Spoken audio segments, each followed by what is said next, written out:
What exquisite craftsmanship. It is amazing how beautiful Beskar can be when forged by its ancestral artisans. Can I offer you a libation to celebrate the closing of our shared narrative? I would be obliged.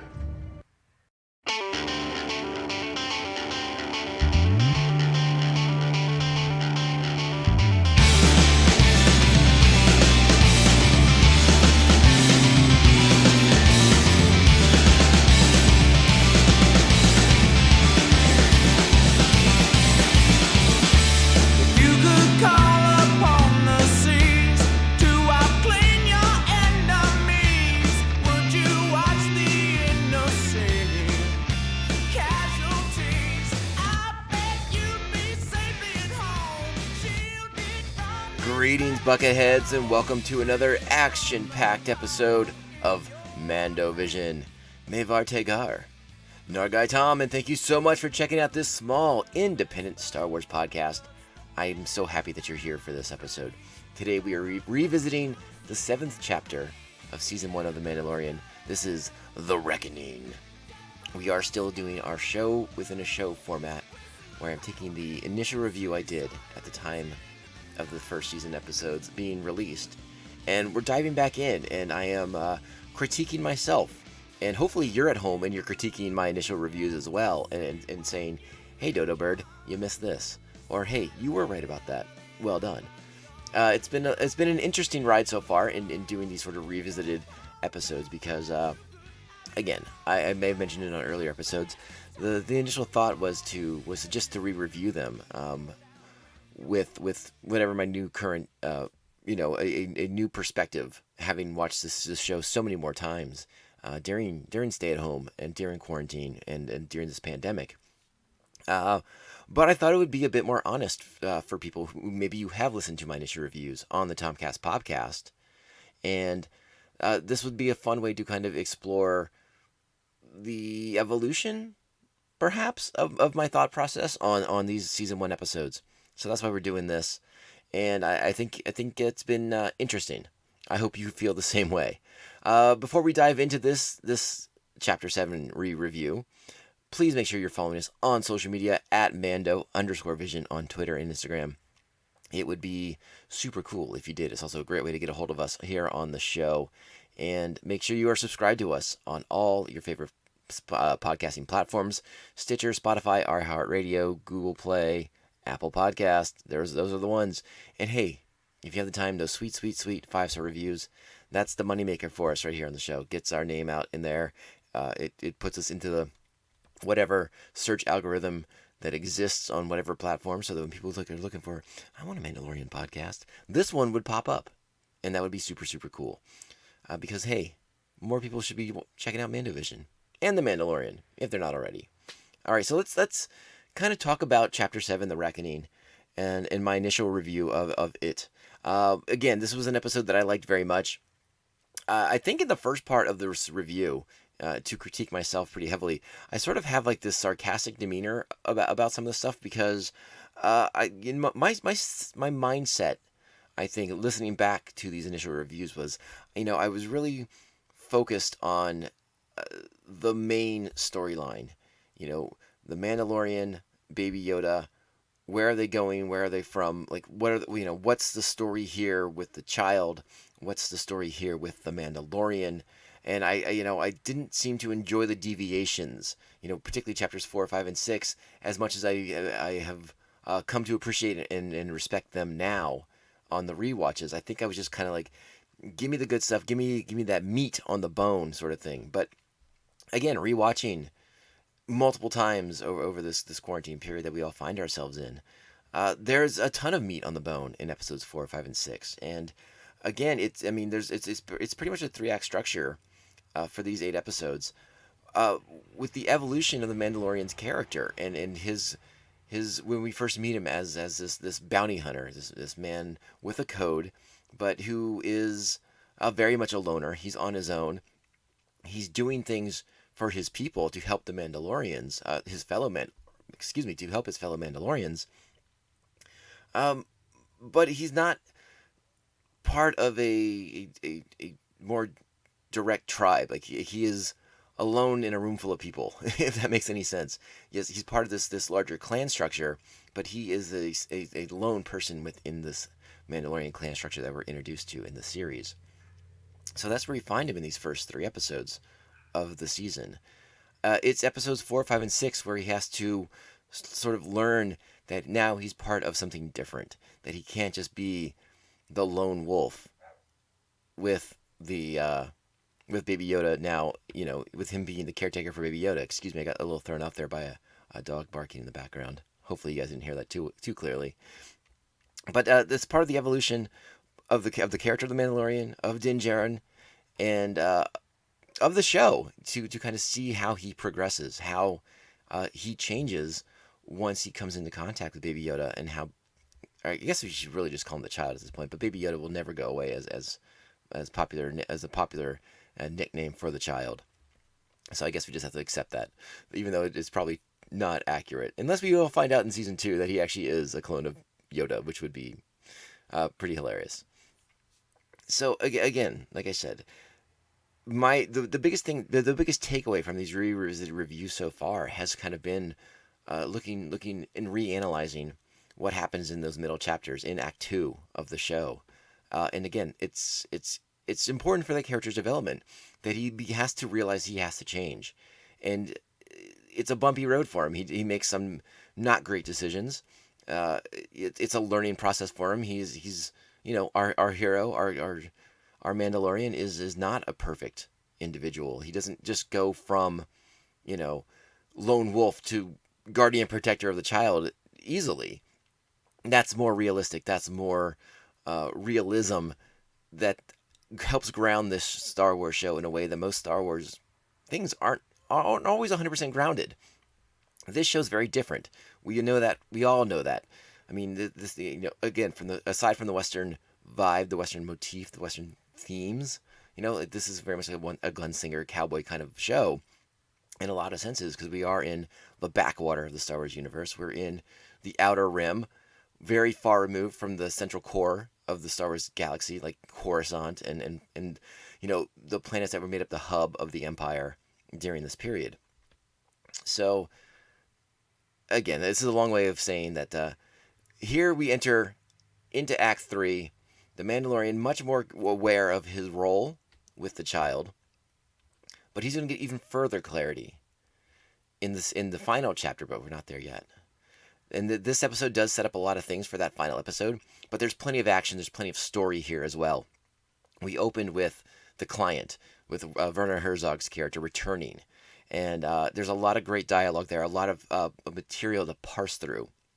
You're going to hear in the episode, once we started playing, I play an expanded sound clip from Werner's character, the client, and it talks a lot about Mandalore and the Empire and the rebellion and the world, the galaxy in which we find ourselves now, and it's very, very interesting stuff. And I'm actually going to use that sound clip to transition from this introduction to the re-review episode, because the sound clip I play in the episode, we were using older tech at the time, so I don't think it sounds very great. So I'm going to give you guys a really clear version of that piece of dialogue going into that episode. That's going to be what we transition with.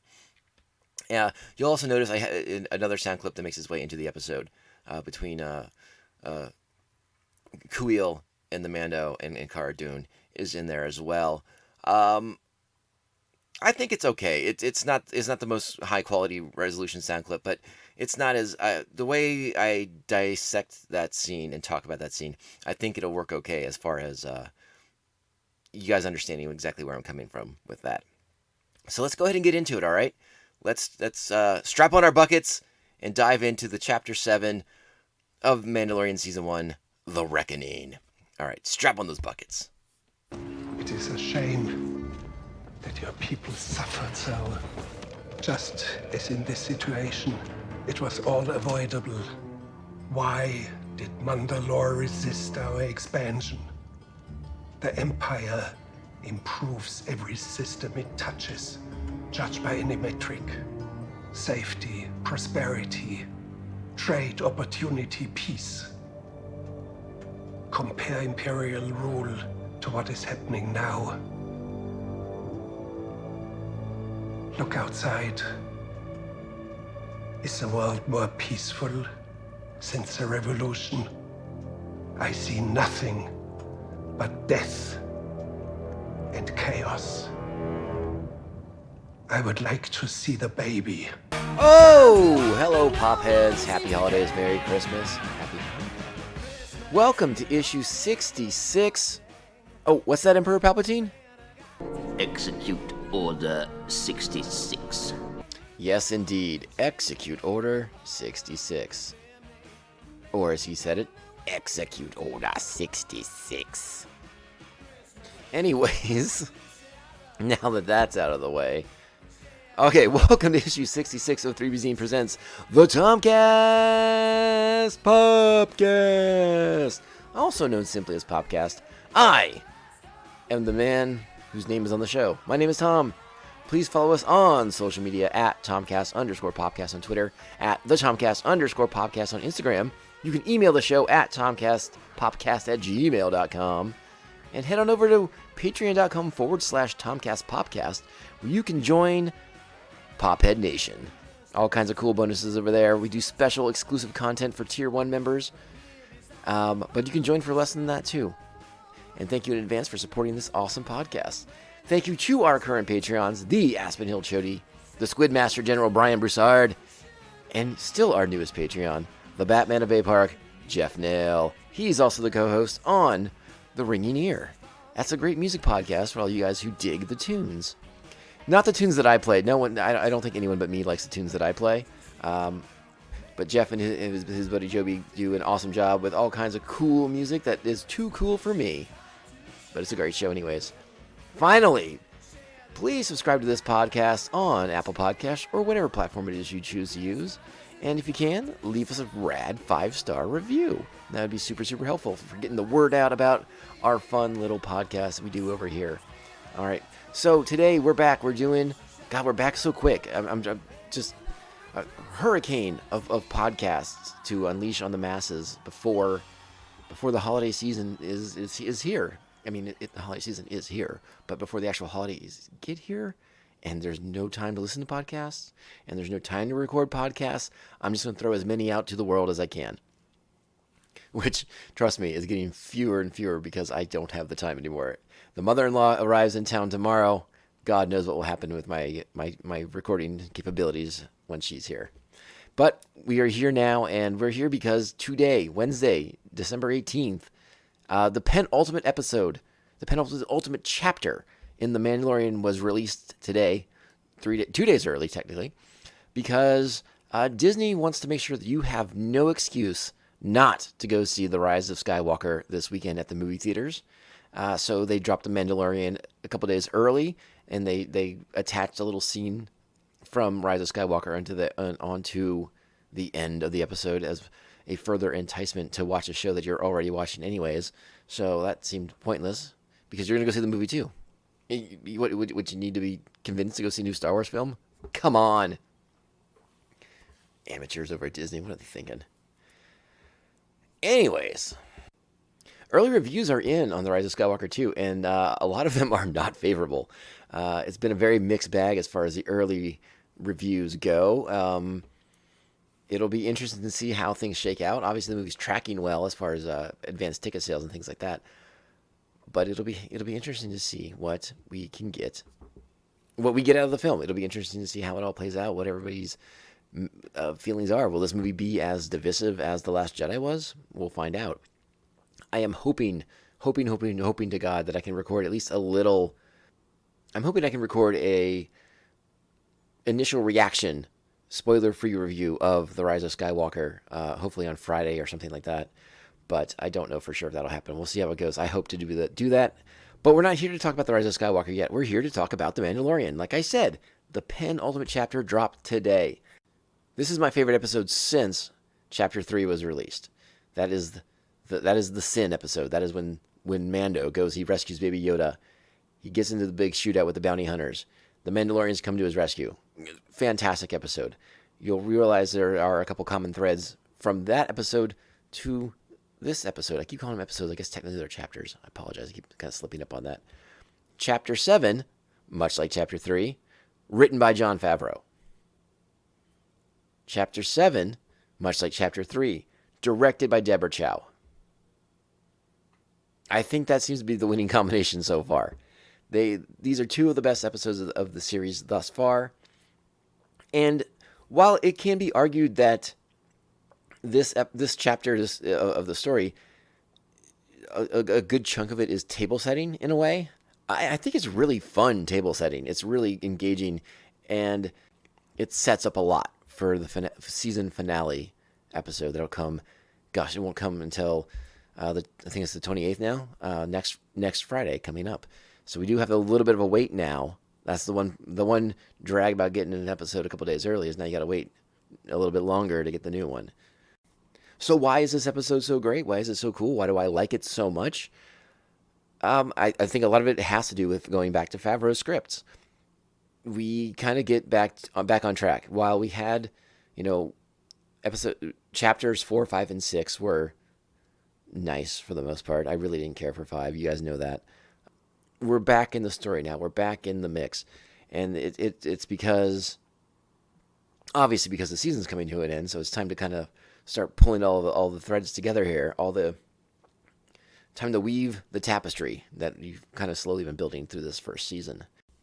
We open with the Razorcrest flying through space. We're catching up with our hero. Baby Yoda's sleeping in the cockpit, and Mando's flying the craft when he receives a message from his old friend Greef Karga. If the Mando's surprised to see Greef still alive, he doesn't show it because he's got a helmet on. And Greef has a proposition for the Mandalorian. He wants him to come back to Navaro and help him eliminate the Imperial client, who has now brought in a heck of a lot more Imperial forces to Navaro, and is, according to Greef, ruining business for him. And so he needs to bring the Mando back, and in return for helping eliminate the client, the Imperial client, Greef's gonna square things with the guild and make it so he can go back to work for the guild, and with the Imperial gone, Baby Yoda will be safe, and then we can all go about our lives. Obviously, the Mandalorian suspects a trap right away, but if he's learned anything over these last 3 episodes, it's that the Imperials are not going to stop sending bounty hunters after them, so the child will never be safe. So Mando decides to play along with the plan, but he's going to bring backup, and that's when he goes and tracks down his old friend Cara Dune. So it was nice to see her come back again. Cara Dune, still on Sorghum, where he finds her doing what she does best, fighting people. She's got a little bar fighting cage kind of thing going on that she's like tethered to another dude, and they just beat the crap out of each other. Interesting that you may have noted the species that she's fighting is an Iridonian Zabrak, which is the same species as Darth Maul. You may recognize the horns on the head. Nice giveaway for a Zabrak. It's just kind of fun to see those creatures popping around, that species popping up in this series. We saw one in one of the earlier episodes, just a flash of them. I think actually on the Sorghum episode, which was chapter 4. But Mando goes back to Sorghum to recruit her. It takes a little sweet talking, but once he says they're going to go kill some imps, she's in. So now the Mando has the backup that he needs, and it's time to figure out a plan. And so they take off on the Razorcrest, and they're going to head up and go to Navaro, right? Nah, not so much. During a fun little sequence where the Mandalorian and Cara are down in the hold, and Mando is letting her go through the armory, picking out some weapons and stuff like that. There's a great scene where they're chit-chatting, and you see little Baby Yoda's head pop down, like upside down, and looking at him, just kind of scoping things out as they're chit-chatting. A lot of fun there. And then his head goes back up, and they keep talking, and Cara asks, like, is it okay to leave Baby Yoda up in the cockpit by himself? And he's like, yeah, he's fine. Next thing you know, the ship's flying all over the place. Their alarms are going off, and we go up and find Baby Yoda yanking on the control stick of the craft. Oh, that wasn't good. You can't leave Baby Yoda alone. So, and you know what? I think all of us should know that by now. Baby Yoda does what Baby Yoda wants. So they decide they need to get a little bit more help, someone who can watch after Baby Yoda.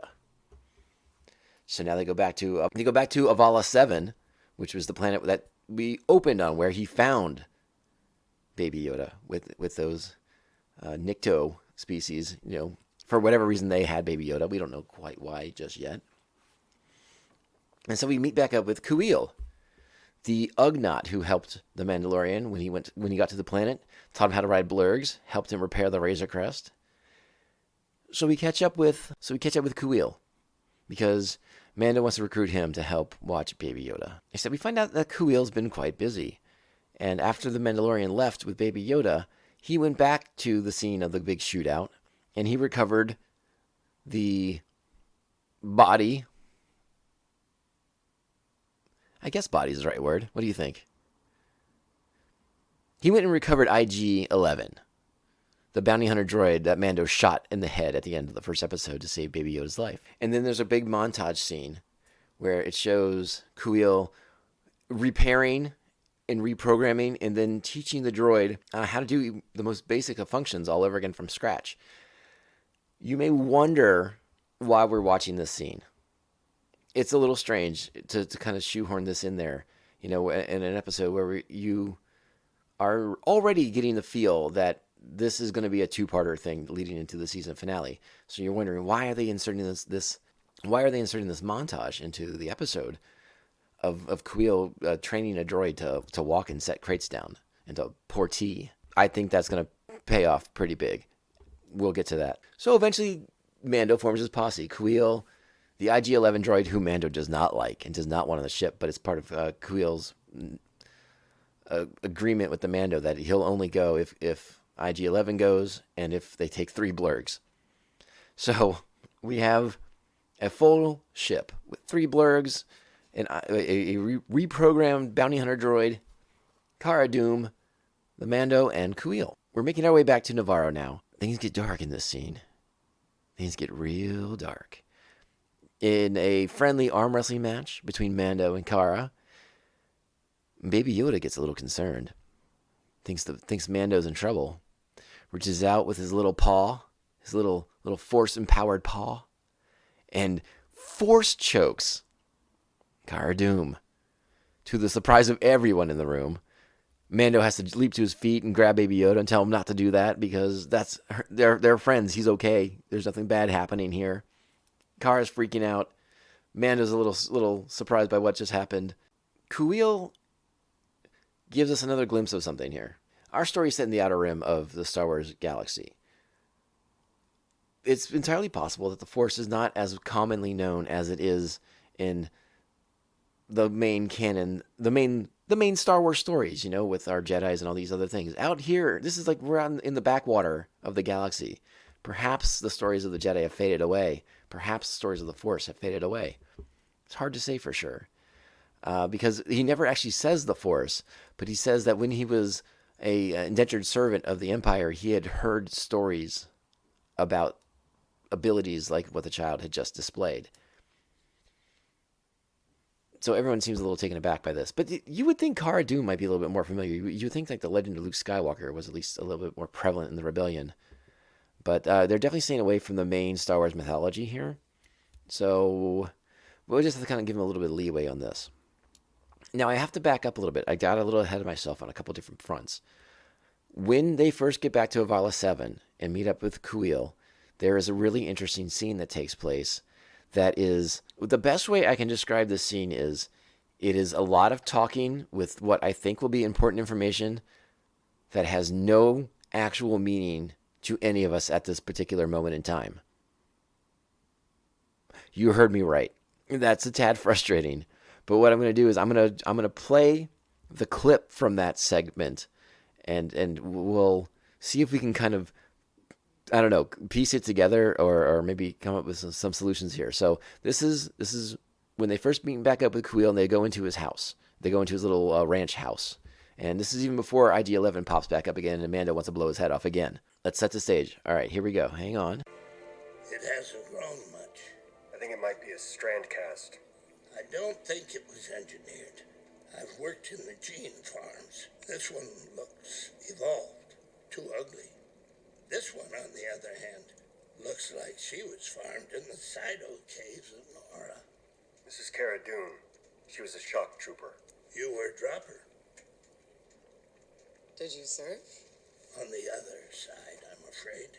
But I'm proud to say that I paid out my clan's debt. And now I serve no one but myself. Would anyone care for some tea? Please lower your blasters. He will not harm you. That thing is programmed to kill the baby. Not anymore. Okay, so I let that scene run for a little bit longer than I was going to, but I just wanted to kind of flesh it out a little bit so you get the whole thing with IG-11 and all that stuff. Though, like I said, I know you guys watch the show. Okay, so listening back on that scene, what the hell did they just say? Mando says that he thinks that Baby Yoda might be a strand cast. To which Kuiil replies that I don't think he was engineered, because he's worked in the gene farms before. He seems to be familiar with cloning techniques. That seems to be the implication there. And then he compares him to another specimen that I am completely unfamiliar with in Star Wars, which I looked up. Nobody seems to know what that means. And it is generally a lot of nonsense. Okay, I know it's Star Wars. It's a fair amount of nonsense to begin with. But I guess this means we eliminate the theory that Baby Yoda is some kind of clone, a clone of Yoda or a clone of some kind of genetic making, genetic manipulation and modification. So that theory gets blown out of the water, which is fine. It's okay. We don't need to think he's a clone. As far as Baby Yoda's origins go, I mean, everything was on the table to begin with. It looks like now we've just figured out that he's not genetically engineered. He's not some kind of a clone. At least according to Kuiil, who I guess we can take him at his word. He seems to be a pretty savvy dude. But it's still hard to say. It's still really hard to say for sure. Like I said, I've never heard of this word strand cast. And some of the other lines that he says after this are, again, because I don't know what a strand cast is. And then when Kuiil says that this one looks evolved, and then calls his Baby Yoda too ugly, to which I was like, oh, you're going to go there, fuckface? Let's talk about ugly. But that's another tangent for later. And then Kuiil goes on to compliment Cara Dune, which is fine, I suppose, but I don't know what the what was the word he called it? What is it? The Cyto Caves of Nora. I have no idea what the fuck that means either. Sometimes Star Wars is funny sometimes. It gets into everyone makes fun of Star Trek for the techno babble and the jibber jabber and all that stuff. Star Wars just makes up words. They just make up words. It's awesome. It's one of my favorite things in the English language, just to make up all the words I want. Awesome. All right, so let's go back to the ship. They're getting back to Navaro here in a minute, but Mando and Cara are up in the cockpit when IG-11 comes in, and he offers them second meal. Which, okay, cool. What are they, like hobbits or something? Second meal? Third G's, fourth G's, I don't know. It was strange. Second meal. Maybe that just means lunch. What do I know? Second meal. Very strange. Probably means lunch, right? Breakfast is the first meal. Second meal is lunch. Third meal is dinner. Let's go with that. Let's go with second meal being lunch. I think we cracked the code, folks. We did it. All right. So, Mando clearly still has a grudge against IG-11. Fairly so. But IG-11 is going to play a big part in the final episode. We'll talk about that as we get to it. So we're just kind of getting into it's kind of unneeded dramatic tension, I suppose. I think they're trying to make it sound like IG-11 could betray them at any minute. At least that's what the Mandalorian believes. So perhaps we'll unpack a little bit more about his hatred of droids. I mean, obviously we flash back a couple chapters ago to when he was a young child. And obviously, Imperial super battle droids were raiding his village. So clearly, he doesn't like droids because they killed his parents and things like that. But is there more to it than that? Or is it just, he's just prejudiced against droids for the killing of his family? Either one's acceptable. I mean, if you don't want to like droids, I guess you don't have to like droids. So we get back to Navaro, and our heroes are meeting up with Grief. He's got 3 bounty hunters with him, as escorts. The ramp of the Razorcrest comes down, and the blurgs come down, and all we see are the blurg bodies. And then we get a big shot of all of our heroes on top of the blurgs. Kuiil, Mando in the middle, and Cara Dune, all on the blurgs. Now, in the meantime, while they were traveling, Kuiil was building a new pod for Baby Yoda to ride in. So we're back to having the floating pod that the Mandalorian can control from his wrist gauntlet. So Greef and the Mando and Greef's team and the Mando's team have a bit of a standoff as they kind of figure out how this is going to shake out. One of the things I liked about the scene was when you look at Greef Karga, you can see he still has the blaster hole in his vest from where the Mandalorian shot him back in Chapter 3, which I thought was a nice touch for the costuming. It's a pretty funny scene where Greef wants to see the child, and the Mandalorian shows him the child, and Greef picks up Baby Yoda, and he calls him a precious little creature. It's pretty funny.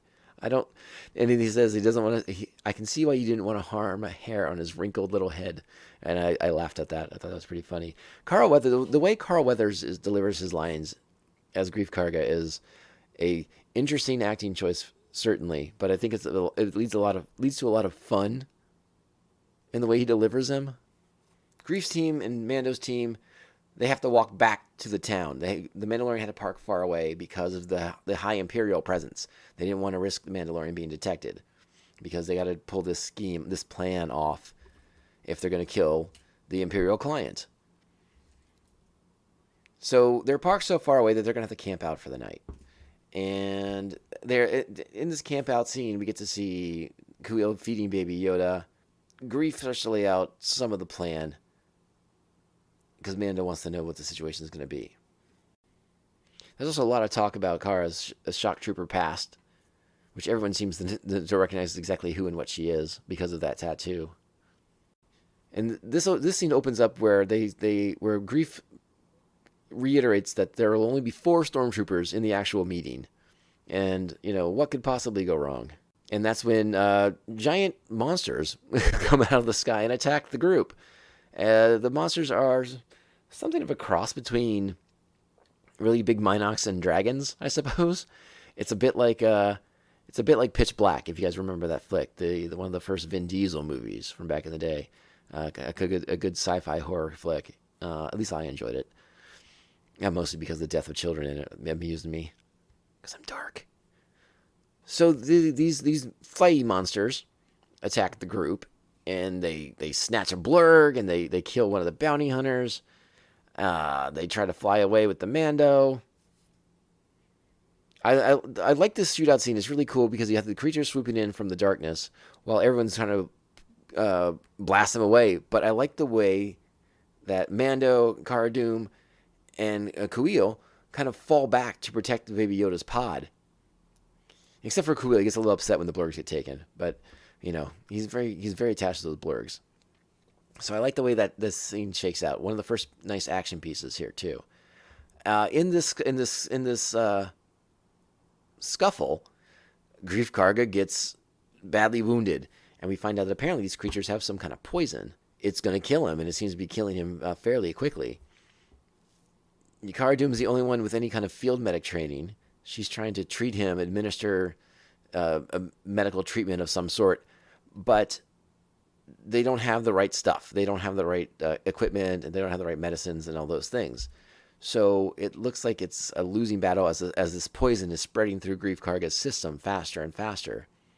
That's when Baby Yoda makes his little way over to Greef from his pod, and Cara just thinks the child's being, invasive, and she wants someone to take it away. But that's when little Baby Yoda puts his little paw up again and places his hand on Greef's wound. And we get to see what Baby Yoda wanted to do for the Mando back in Chapter 2. We get to see Baby Yoda heal this wound of Greef's. And everyone pretty much stares in disbelief at what they just saw. Now, this act that Baby Yoda does, this is revelatory for Greef Karga's character as he begins to see why the child is so special. He made a show of it, of pretending to understand why the Mando did what he did, but we're going to find out in a little bit that the plan was always to kill the Mandalorian and to take Baby Yoda back to the Imperial client. But because of Baby Yoda's actions here, saving Greef Karga's life, he now understands why the child was special and why the Mandalorian has chosen to protect the child. Because as they get back to being on the outskirts of Navaro, of the town on Navaro, Greef flips and kills the other two bounty hunters, while Mando and Cara Dune just kind of are taken aback by what they. It's a cool scene because Greef turns on him real fast. We see the bounty hunters come up from behind Mando and Cara with their guns drawn, and then Greef spins super fast, and blows the two bounty hunters away before Mando and Cara can react. And that's when he admits that, yeah, the plan was to kill Mando and take the baby and be done with it. But now they want to get rid of it. But now Greef wants to help the Mando end the hunting of Baby Yoda by killing the Imperial client. So they have to come up with a new plan here. And it's not a great plan, to be perfectly honest. But it's a plan nonetheless. So Kuiil's going to take Baby Yoda back to the Razorcrest, and he's going to activate these defenses that will help protect Baby Yoda and Kuiil and his IG-11 droid. Now, it's important to note, IG-11 was made to stay on the ship. Mando does not trust IG-11. He did not want IG-11 off the ship at all. So, I should have put that out there earlier. But like I said, you guys watch the show. You know. So, Kuiil's going to go back to IG-11 on the Razorcrest with Baby Yoda.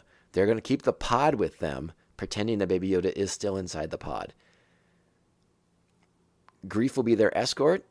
Cara Dune's going to assume the role of a bounty hunter, and that the Mandalorian has been captured. He's going to be in the sun cuffs, and then they're going to go into town and try and basically pull a fast one and then kill the Imperial client. Because according to Greef, he only travels with 4 stormtroopers. Piece of cake. As we enter the town, and we see Imperial speeder bike troops, by the way. How fucking cool is that to see some Imperial speeder bikers?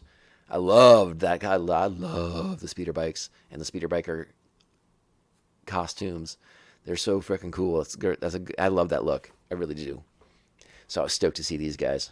And then once admitted into the town, we see that the Imperial presence in the town is much bigger than Greef indicated it was. And that is concerning. Cara is not stoked on this. She has her tattoo covered up at this point too, because obviously she can't give away that she worked for the rebellion at one point. The increased Imperial presence is because of what happened in Chapter 3. Mandalorian shooting up the safe house and blasting away with the child led to more Imperial forces in this town. So this is a result of the Mandalorian's actions. So not only do we get the return of familiar friends of the Mandalorian at this point, with the return of Cara Dune, Kuiil, even IG-11, people we've seen from previous episodes, we now get to see the Imperial client once again, the Werner Herzog character, who just... the lines of dialogue they gave him, I don't know if he wrote his own dialogue, but the way he delivers it is just so fantastic. And the way he talks about, how beautiful the Beskar armor is when it's forged by its ancestral artisans. Like I said, the way he delivers these lines is just so fantastic, and he's wonderful in the show. I've really been surprised by how much I've enjoyed his presence on it. I also enjoyed the fact that he offered Greef a libation, which I just one of those words that I really, really enjoy. So that made me laugh.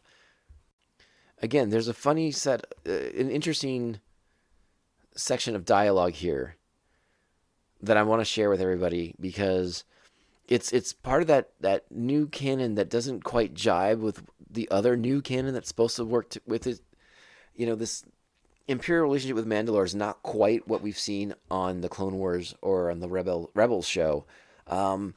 So it's interesting. I'm trying to figure out how they're working all these different, how they're going to bring this continuity all together. But I want to play that scene for you. And again, it's delivered by Werner Herzog, so it's definitely worth listening to. So hang on a sec. It is a shame that your people suffered so. Just as in this situation, it was all avoidable. Why did Mandalore resist our expansion? The Empire improves every system it touches, judged by any metric.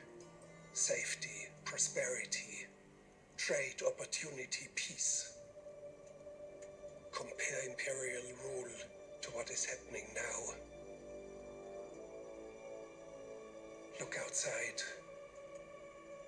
Is the world more peaceful since the revolution?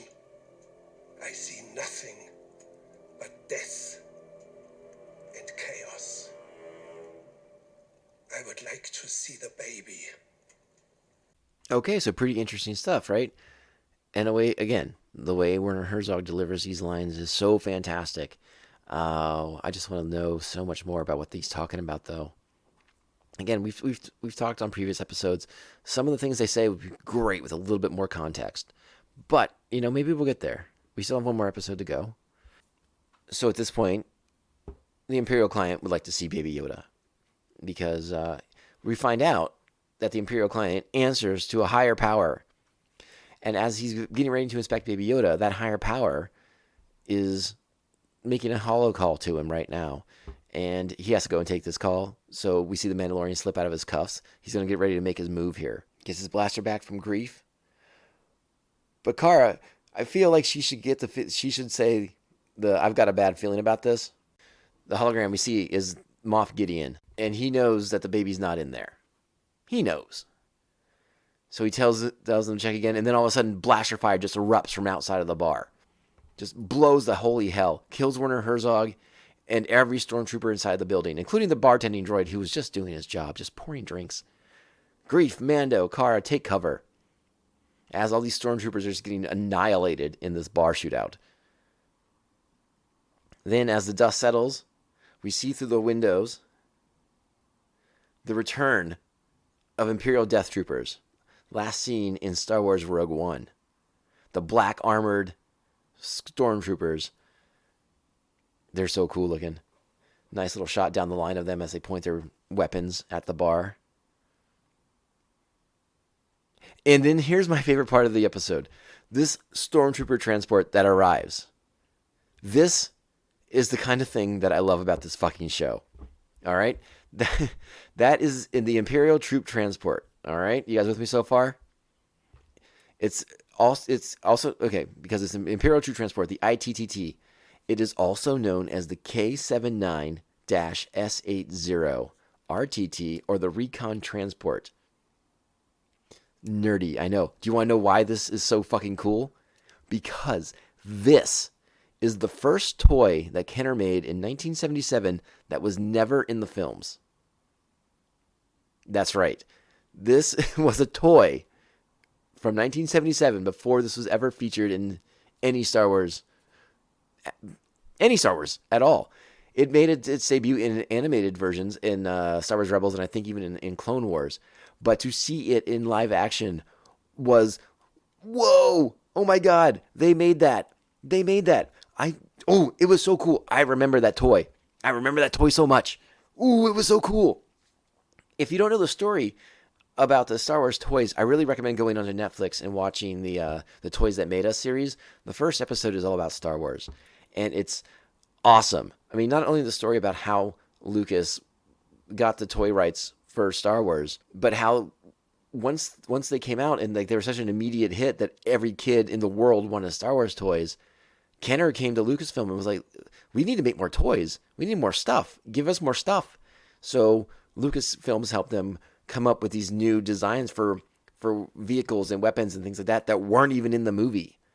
And this Imperial troop transport was the first such toy designed that was not in a Star Wars movie. Again, I saw this and I went immediately back to being like 6 or 7 years old and playing with Star Wars toys with my brother and the neighbor across the street. It was just awesome. It was so cool to see. And again, it's one of these small little nerdy touches that they put into the show that make me really, really love it so, so much. Oh, it filled my heart with childhood joy and delight. It was amazing to see that thing on there. And from this troop transport, like 30 stormtroopers come out of the transport. There's now basically an entire battalion in front of this bar. And guess what? The Mandos aren't on this planet anymore. The Mandalorians are not going to come to the rescue of their brother on this one. So it's Mando, it's Cara Dune, it is Grief Karga versus an Imperial battalion. Mando makes the radio call to Kuil to make sure he's gotten Baby Yoda safely back to the ship. But the Imperials are monitoring the communications, and the speeder biker troops are about to take off now. And they're going to track down Kuil because they can track that signal. So we got to see speeder bikes in action, which that's awesome too. We haven't really seen that since Return of the Jedi. Now a new TIE fighter comes into view. This is a TIE fighter that's been referred to in. We haven't seen it before, but it's known as the Outland TIE fighter. It's a slightly larger version of over the standard TIE fighter, and obviously it has those folding wings so that you can land and be a little bit easier to the ground as opposed to having to pull down a ladder and stuff like that. It's a very cool looking ship, that is for sure. Now, Kuil's racing to get back to the Razorcrest, but these speeder bikes are bearing down on him. It's a really kind of well done scene, as you can just kind of see Kuil in the distance, and then behind him you see the dust raising from the speeder bikes. Meanwhile, back in the town, the canopy of the TIE fighter, the top dome part, is raising, and we see the Moff coming out of the cockpit. And that's right, it's our old friend. It is Gustavo Fring, the chicken man himself, is an Imperial Moff. And he looks badass. And he wants Baby Yoda. And he's going to get Baby Yoda, whether he has to kill everyone in the scene or not. This Moff knows the Mando is trying to pull a fast one. Those speeder bikers are bearing down on Kuil. You see them right there. They're closing in, they're closing in, they're closing in. It's a really, really well done thing. And the Mandalorian's kind of freaking out. You can't see his face. Oh, wait. Is Kuil going to make it? The ramp lowers. And then we flash on Baby Yoda on the ground. Just wiggling around on the ground, and a speeder bike swooping in to pick him up like a football. That doesn't seem safe for a baby. And that's when the cameras pan up, and we see the smoking body of Kuil on the ground, his dead blurg behind him. Mando yelling on the communicator for him to answer. And that's when you fade to black. And that is our cliffhanger. The penultimate episode of The Mandalorian Season 1. Chapter 7, The Reckoning. I thought this was awesome. This was a super, super cool episode. It's a lot of fun, a lot of cool action pieces.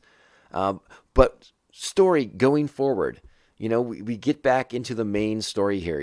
Those side stories were fun, but it's like a role-playing game. Side quests are fun because you can get loot and level up a little bit.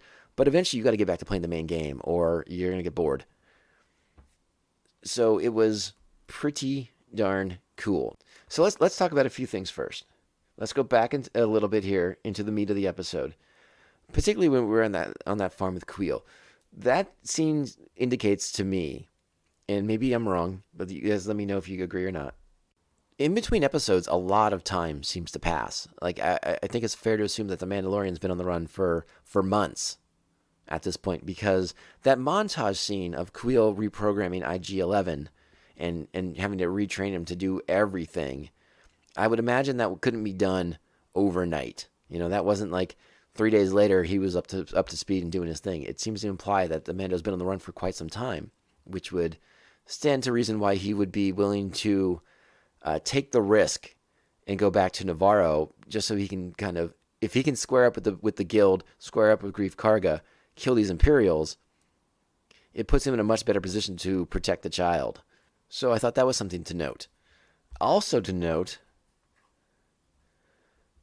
we talked a little bit about it. Mando, his hatred, his distrust, his dislike of droids and of IG-11 in particular. They left IG-11 on the ship. When Kuil is killed, the ramp is down. I think it's fair to assume that IG-11 just watched this Kuil, this Ugnaught, who rebuilt him, reprogrammed him, and retrained him. I think he just watched that person get killed. Now, obviously, droids are droids. They're not emotional. There's not attachment. But perhaps the droid recognizing that his master, I guess maybe, I don't know if we want to use that word or not. I feel, because there's a whole anti-slavery vibe to Kuil, so calling him master seems to be counterintuitive. But perhaps recognizing that the man who helped restore him has just been murdered by Imperials, will kind of activate some of that old bounty hunting circuitry within IG-11. Because let's be honest, I think anyone who's been opening the app has been seeing the same promotional image I've been seeing since Chapter 1, which is Mando front and center with Cara Dune and IG-11 on either side of him. So, spoilers, but I'm pretty sure IG-11 is about to be on the side of right and kill a whole lot of stormtroopers next week. What do you guys think? Yeah, I think it makes a lot of sense too. I ain't mad at it. I think we also know that Taika Waititi is directing the season finale as well. So obviously he's going to be a part of it. You know, he's back as IG-11, and I do think he's directing this episode, the next episode, I should say. So lots of cool stuff in here. It was a lot of fun. Very, very good stuff. Back on track with a vengeance. You know, like I said, these previous 3 chapters were a bit of a detours. But again, Favreau writing the script, Deborah Chow directing the shit out of it. Insanely well done. So I can't wait to see what they do next. I can't wait to see how they wrap up this season. I can't wait to see if they're going to be able to rescue Baby Yoda. If they can save Baby Yoda, I can't wait to see how this goes. I'm really excited. Really, really, really, really excited. One more thing that bears mentioning is something that came up on social media a few weeks back, actually. But this was the episode in which this aforementioned social media revelation came to be in. So apparently during the production of this episode, there was a bit of a costuming snafu. They didn't have enough stormtrooper costumes for the extras or actors or whoever they had dressing up for the stormtroopers that were rushing to the bar to be part of that battalion in the standoff. And so what happened next was Dave Filoni, executive producer of the series, reached out to the 501st Legion. Now, who's the 501st Legion, you might be asking? The 501st Legion is a group of hardcore, dedicated Star Wars fans. They are also, I believe they were the first officially licensed and sanctioned, officially licensed and sanctioned by Lucasfilm for Stormtrooper and Star Wars costume recreation.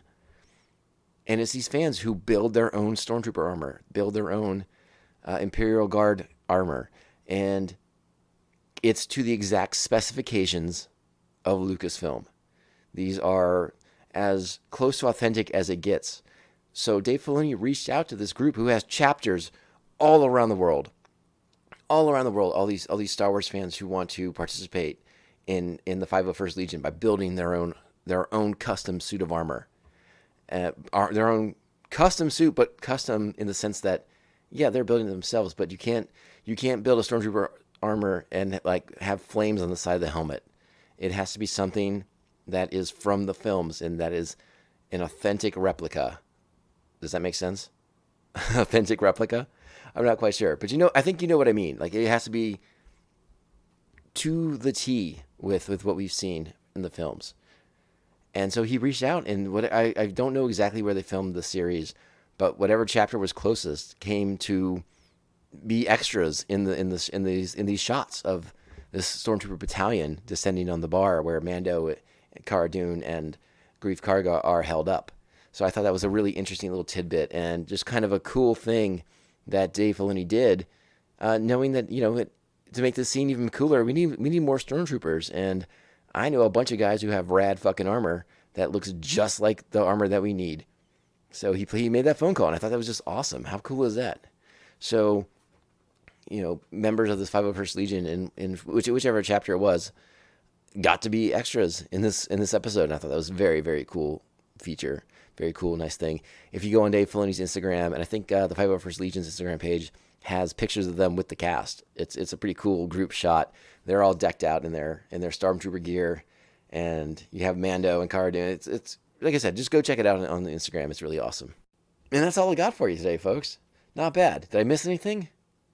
Let me know. Hit me up on Twitter. Hit me up on Instagram. Hit me up on email. Do all those things. Remember, social media at Tomcast_Popcast on Twitter, at the Tomcast_Popcast on Instagram. Email is tomcastpopcast@gmail.com. And you can head on over to Patreon too if you're feeling like it. Patreon.com/TomcastPopcast and become a member of Pophead Nation. My current Patreons, thank you so much for your support and for listening. Thank you to the Aspinall Chody, the Squid Master General Brian Broussard, and the Batman of Bay Park Jeff Nail. You can listen to Jeff's awesome podcast, The Ringing Ear, right after this one. And again, I think we're going to wrap it up here. I don't think I have anything else to say about this episode. If I do, I'll think of it while I'm editing, and I have to travel back in time to insert myself into the show. You guys know I have to do that every now and then. It is asleep. We all will be quiet. Open the pram.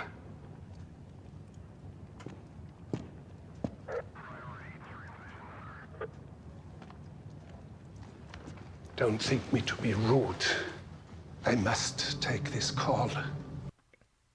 All right, we're back in 2020. What do you guys think? Pretty okay? Pretty on the nose? And like I said, I know I got a few things wrong in there. You know, particularly when I was looking back on Chapter 5 and some of the other stuff, some of the progression of the Mandalorian as a character. I still feel that my analysis on that was off. I was not looking at it from the right point of view. And as Star Wars fans, we all know it's all about that certain point of view. So, yeah. Okay. But what a great episode. Chapter 7, The Reckoning. From the opening with Grief Karga's call to the Mando, to, the luring him back to Navaro. But obviously the Mando knows it's a trap. So he recruits his friends, everyone we met here in Season 1. Cara Dune, Kuel, the reluctant agreement to bring a reprogrammed IG-11 with them. All of it's so nice. This kind of like rounding up of the posse in the first half of the episode, and then just a really taut and tense a final act of that episode as they attempt to trick the client with a sun cuff bound Mandalorian and a empty pram with no Baby Yoda in it. Really, really, really, really, really, really good stuff. You also get the arrival of Moff Gideon, who obviously will be a big part in Season 2 moving forward, though to what extent, we're not quite sure. I hope you guys have been using this time between Season 1 and Season 2 to watch the Clone Wars and to watch the Rebels cartoon. I mean, you have Disney Plus. You now have access to all the Mandalorian canon at your fingertips, like we've talked about before, on the initial podcasts that we did on Tomcast Podcast, and here on Mandovision. Mandalorian canon is at the lightest point it's ever been. The expanded universe books that are now referred to as legends cleared the decks. Those have been wiped away. All right, those don't count. You can still read those for fun, but they don't count. So the main Mandalorian canon that we now have is from what little they've done in the Marvel comic books. And we'll talk about those on a separate episode. But your main source for Mandalorian insights is the Clone Wars and Star Wars Rebels. And there's good stuff in there. They're really good. Don't just think of it as an animated show for kids. It's not. I mean, there's a lot of, yes, it works for kids. The battle droids and Roger and all that stuff. Kids dig that stuff. But there is enough, again, I'm going to use the expression, enough meat on the bone in those shows to keep adults and us hardcore Star Wars fans completely enthralled from start to finish. And I think it is in Season 2 when they begin to first introduce this new Mandalore, this newer take on the Mandalorians. But they flesh it out over the entire run of the series, and then it heads off into Star Wars Rebels, and now we're picking up some of the threads right here on the Mandalorian, and I think we're going to get even more of that in Season 2 once that starts October 30th. It's almost here. We're recording this on the 14th. I mean, we're almost there, folks. It's going to be so spectacular, such a glorious day. But that means we only have one episode left, recapping the end of Season 1, which I believe is called... Chapter 8 is called Redemption. And that's what this episode's all about. That coming episode's going to be all about. That's a big one. We talk about a lot of stuff in that episode because not only is it a great action-packed episode featuring tons of great things, the revelation of the Mandalorian's name, his sort of past, his history, where he kind of came from, how he became a foundling. Great stuff with Baby Yoda. Great stuff with Grief and IG-11 and Kara. IG-11 almost steals this episode. He's so fantastic in it. The wonderful, the gifted Taika Waititi, who also directs that episode. And of course, Giancarlo Esposito as Moff Gideon, just coming down and bringing the thunder. And then that closing shot of him coming out. We'll talk about it next week. You know what I'm going to get into. You guys know exactly what I'm going to bring up. So it's exciting stuff. I can't wait to talk about it. We're going to be back. We're going to do that chapter very, very soon. Maybe even early next week, because I want to spend the next 10 plus days before season 2 drops, where we're going to get together, maybe with one or two people, and we're going to talk about what we want, what we hope, what we might see in season 2, and kind of speculate a little bit more. But again, these final 2 chapters in chapter 1, the Reckoning and Redemption. This is sort of this kind of completes that first arc of the Mandalorian's transformation from the lone bounty hunter to the guardian protector of the child, and it's been a fun road to watch and to revisit these my initial reviews, which is why sometimes our initial reviews aren't a great idea, because like maybe you need to process everything. So it's been fun to go back after you know the whole story, and again, like I said, I've had a chance to rewatch these episodes a ton since March, since everything kind of shut down on us. But it's been a lot of fun. I hope everyone's enjoying these look backs at season 1 of The Mandalorian. Because get ready, because we're going to start looking ahead to season 2. And it's going to be so much fun.